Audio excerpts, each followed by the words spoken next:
Hello बच्चों, कैसे हैं आप?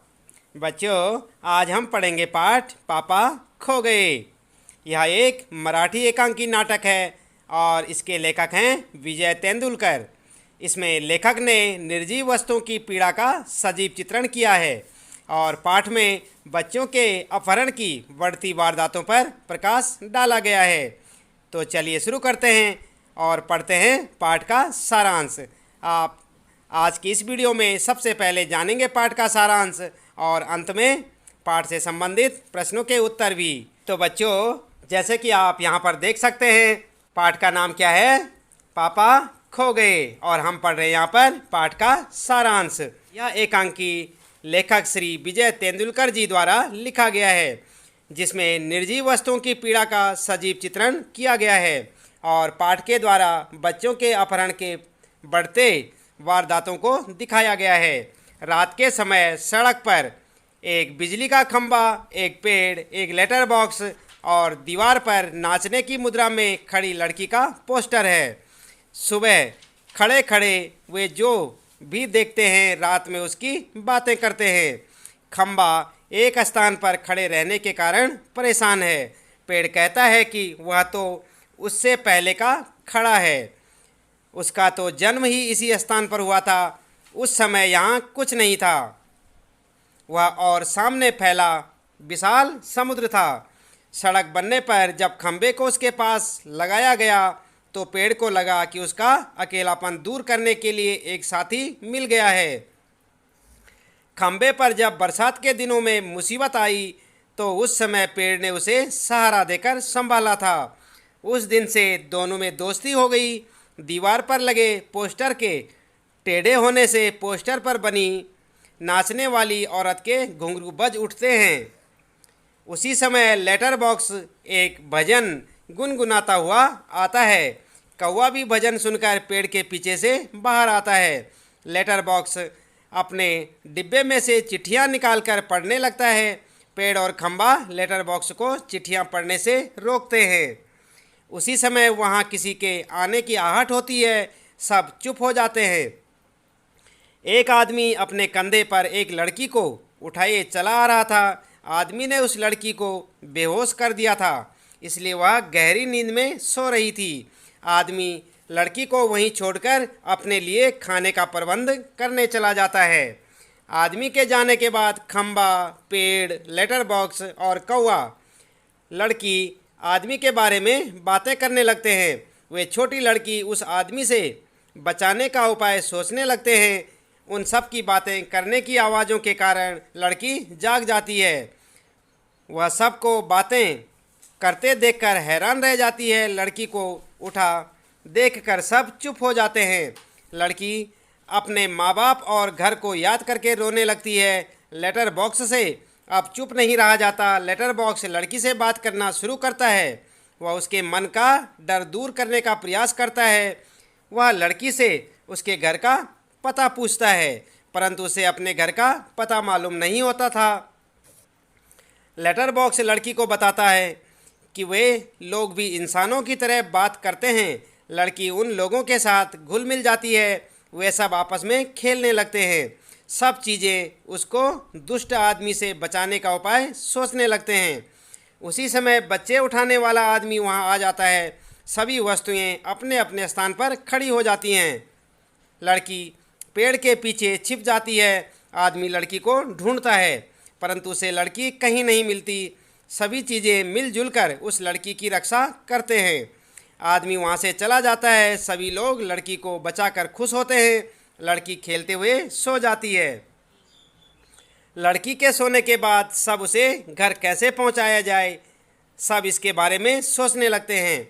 कौवा उन्हें लड़की के घर का पता लगाने का एक उपाय बताता है। वह कहता है, पेड़ और खंभा लड़की के ऊपर इस प्रकार टेढ़े हो जाएंगे जिससे लगे कि यहाँ कोई दुर्घटना घटी है।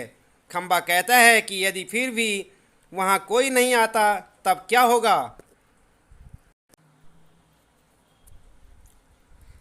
कौवा लेटर बॉक्स को एक संदेश लिखने के लिए कहता है। कुछ देर बाद सुबह हो जाती है। खंभा टेढ़ा खड़ा है। पेड़ सोई हुई लड़की के ऊपर झुका हुआ था।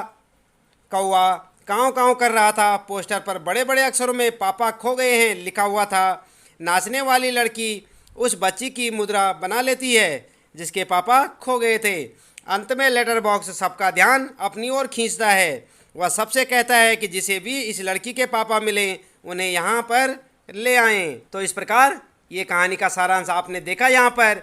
अब आइए देखते हैं यहाँ पर पाठ से संबंधित प्रश्नों के उत्तर। सबसे पहले आप देखें नाटक से। नाटक में आपको सबसे बुद्धिमान पात्र कौन लगा और क्यों?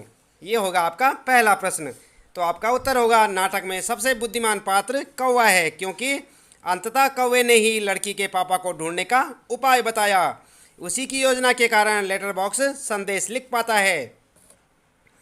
इसके बाद नंबर 2 प्रश्न, पेड़ और खंबे में दोस्ती कैसे हुई? तो आप देखें उत्तर। पेड़ और खंबा दोनों पास पास खड़े होते हैं। एक दिन जब जोरों की आंधी आती है तब खंबा पेड़ के ऊपर गिरने से खुद को रोक नहीं पाता। उस वक्त पेड़ खंबे को संभाल लेता है और स्वयं जख्मी हो जाता है। इसी कारण खंबे का गुरूर भी खत्म हो जाता है। अंततः दोनों में दोस्ती हो जाती है। इसके बाद तीसरा प्रश्न आपके लिए, लेटर बॉक्स को सभी लाल ताऊ कहकर क्यों पुकारते थे? तो आंसर होगा लेटर बॉक्स ऊपर से नीचे तक पूरा सिर्फ लाल रंग का था। वह बड़ों की तरह बातें भी करता था, इसलिए सभी उसे लाल ताऊ कहकर पुकारते थे। इसके बाद चौथा प्रश्न है, लाल ताऊ किस प्रकार बाकी पात्रों से भिन्न है? आपका उत्तर होगा पूरे नाटक में केवल लाल ताऊ ही एक ऐसा पात्र है जिसे पढ़ना लिखना आता है। बाकी पात्रों में से किसी को भी लिखना या पढ़ना नहीं आता है। उसे दोहे भजन भी गाना आता है। लाल ताऊ के यही गुण उसे अन्य सभी पात्रों से भिन्न बनाते हैं, यानी कि अलग बनाते हैं। पांचवा प्रश्न आपके लिए, नाटक में बच्ची को बचाने वाले पात्रों में एक ही सजीव पात्र है, उसकी कौन कौन सी बातें आपको मज़ेदार लगी? लिखिए। तो आपने देखा ना वहाँ पर कौन था सजीव पात्र? आंसर होगा आपका नाटक में बच्ची को बचाने वाले पात्रों में कौवा ही एक मात्र सजीव पात्र है। उसकी मज़ेदार बातें क्या बातें थी? नंबर 1, ताऊ एक जगह बैठे रहकर या कैसे जान सकोगे? उसके लिए तो मेरी तरह रोज़ चारों दिशाओं में गश्त लगानी पड़ेगी, तब जान पाओगे यह सब। और दूसरी बात कौवे ने क्या कही थी? लड़की के नींद से जग जाने तथा कौन बोल रहा पूछने पर कहना मैंने नहीं की। इस प्रकार से तीसरी बात, वह दुष्ट है कौन? पहले उसे नज़र तो आने दीजिए। और अगली बात, सुबह जब हो जाए तो पेड़ राजा आप अपनी घनी छाया उस पर किए रहें, वह आराम से देर तक सोई रहेगी।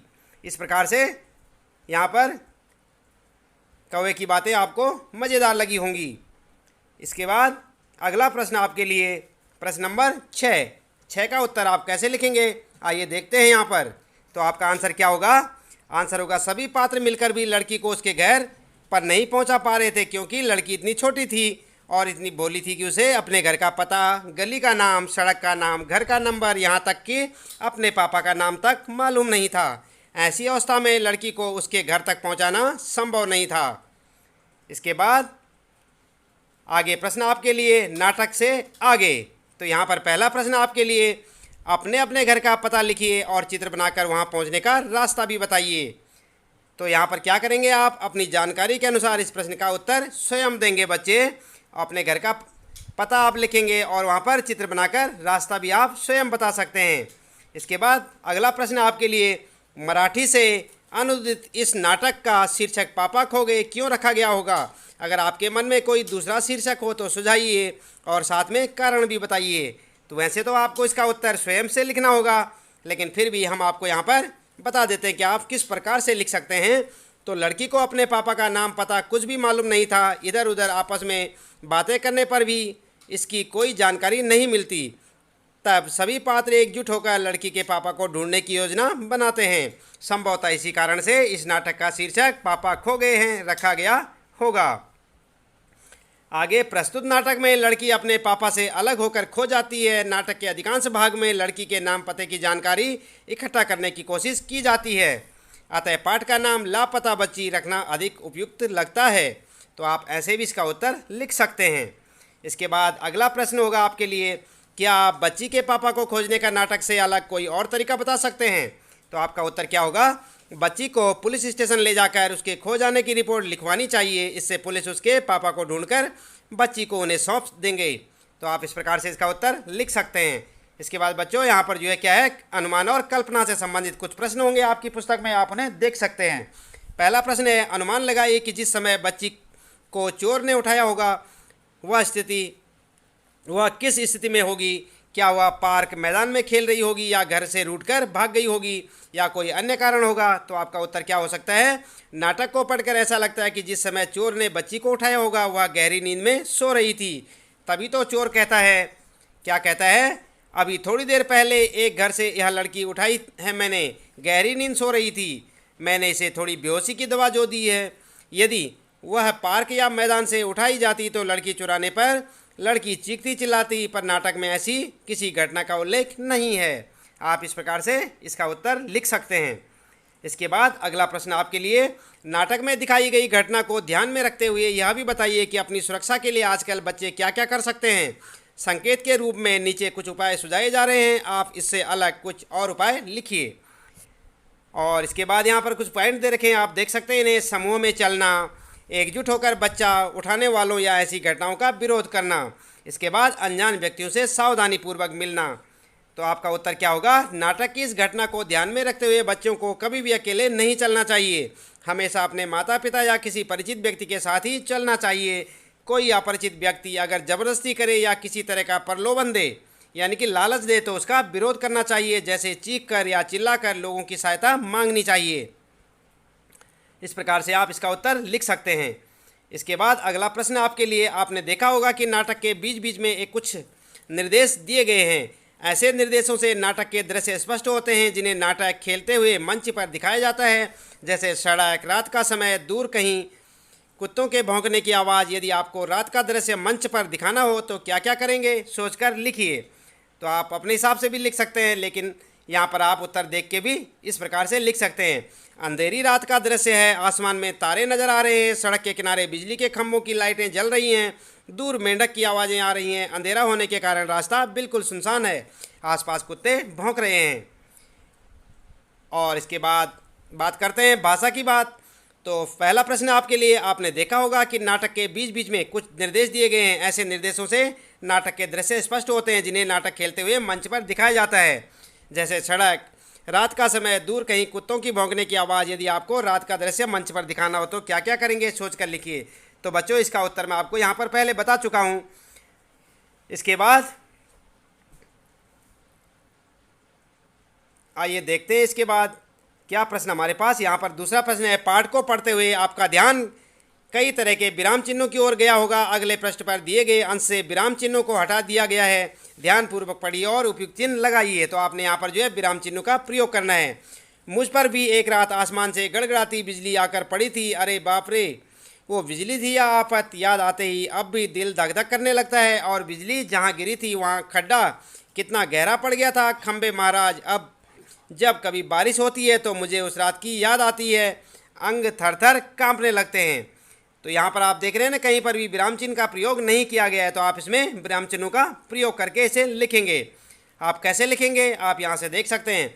मुझ पर भी एक रात आसमान से गड़गड़ाती बिजली आकर पड़ी थी, उसके बाद पूर्ण विराम लगा रखा है ना, आप देखते हैं यहाँ पर अरे बाप रे बाप। तो यहाँ पर क्या लिखा हुआ आपने देखा, अरे बाप रे, तो यहाँ पर जो है चिन्ह लगा हुआ है यहाँ पर।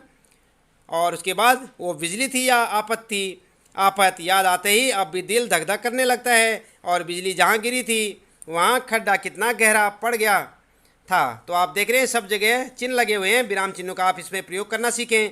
खंबे महाराज, जब जब कभी बारिश होती है तो मुझे उस रात की याद आती है, अंग थर थर काँपने लगते हैं। तो आप इस प्रकार से विराम चिन्हों का प्रयोग करना सीखें और यहाँ पर से देख के लिख सकते हैं। अगला प्रश्न होगा, आसपास के निर्जीव चीज़ों का ध्यान में रखकर कुछ संवाद लिखिए, जैसे चौक का ब्लैक बोर्ड से संवाद, कलम का कॉपी से संवाद, खिड़की का दरवाजे से संवाद, यानी कि कैसे आपस में बातचीत करते होंगे। अगर चौक और ब्लैक बोर्ड आपस में बात करेंगे तो कैसे करेंगे, आप यहाँ से देख सकते हैं। फर्स्ट वाला है, चौक क्या कहेगा, ब्लैक बोर्ड देखो तो तुम पर मेरी लिखाई कितनी अच्छी लग रही है। ब्लैक बोर्ड क्या कहेगा, हाँ तुम्हारी लिखाई सफ़ेद जो है। चौक फिर क्या कहेगा, अभी अभी पेंट होने की वजह से तुम्हारा रंग बिल्कुल काला हो गया है। ब्लैक बोर्ड कहेगा इसलिए तुमसे लिखा गया सब कुछ साफ व सुंदर दिख रहा है। इस प्रकार से बातचीत कर सकते हैं। इसके बाद कलम और कॉपी कैसे बातचीत करेंगे। कलम कहेगी तुम सफ़ेद हो इसलिए तुम पर ये नीले रंग की लिखावट बहुत सुंदर लगती है। कॉपी क्या कहेगी, अब बस करो, ये पृष्ठ भर चुका है, अब दूसरे पृष्ठ पर लिखना शुरू करो। और खिड़की और दरवाजे की बातचीत कैसी होगी। खिड़की क्या कहेगा दरवाजे से, खिड़की कहेगी देखो हमारे और तुम्हारे पर्दे बिल्कुल एक ही जैसे हैं। दरवाज़ा कहेगा हाँ एक ही जैसे होने भी चाहिए, नहीं तो अच्छा नहीं लगेगा। तो इस प्रकार से आप इनकी बातचीत लिख सकते हैं। तो बच्चों इस प्रकार से आपका यहाँ पर ये जो है पाठ पूरा होता है। उम्मीद है कि आपको ये पाठ समझ में आया होगा। और हमारे जो है पाठ का नाम क्या था, पापा खो गए। नाटक था ये मराठी नाटक और इसे एकांकी रूप में देखा गया है। आज के लिए इतना काफ़ी है। आपका दिन शुभ हो।